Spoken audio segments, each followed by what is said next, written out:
Tao Te Ching, Verse 1. The Tao that can be told is not the eternal Tao.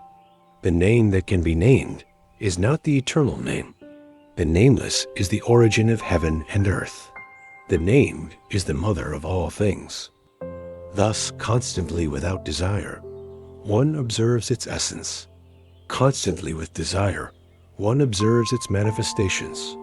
These two emerge together, but differ in name. The unity of them is called the mystery. Mystery of mysteries, the gateway to all wonders. Verse 2. When the world knows beauty as beauty, ugliness arises. When it knows good as good, evil arises. Thus, being and non-being create each other. Difficult and easy bring about each other. Long and short reveal each other. High and low support each other. Music and voice harmonize each other. Front and back follow each other. Therefore, the sages act without doing anything, and teach without saying anything. Things arise, and they let them come. Things disappear, and they let them go. They create, but do not possess. Act, but do not presume. They succeed, but do not dwell on success.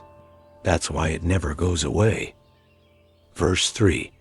Do not overesteem great men, so the people will not squabble. Do not overvalue possessions, so the people will not become thieves. Do not show the desired things, so their hearts will not be confused.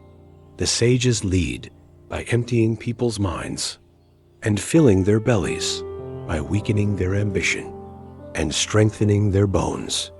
Let the people have no cunning and no greed, so those who scheme will not dare to meddle.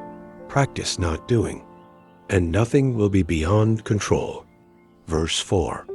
The Tao is void. When utilized, it is not filled up. So deep, it seems to be the source of all things.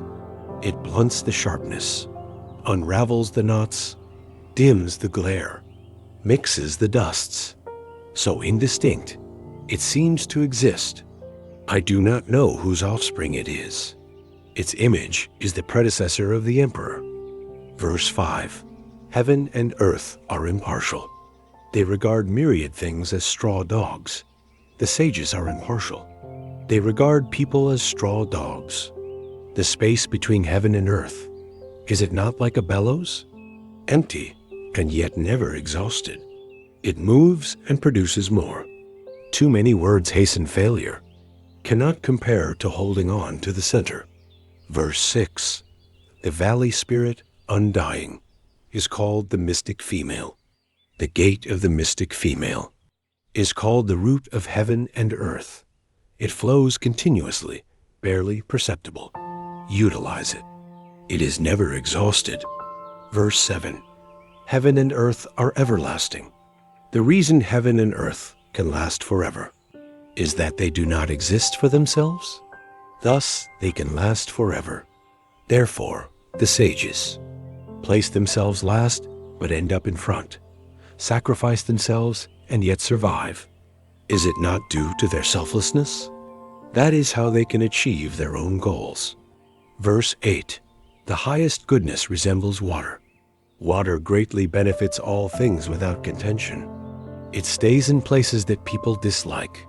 Therefore, it is similar to the Tao, dwelling with the right location, feeling with great depth, giving with great kindness, speaking with great integrity, governing with great administration, handling with great capability, moving with great timing, because it does not contend. It is therefore beyond reproach. Verse 9.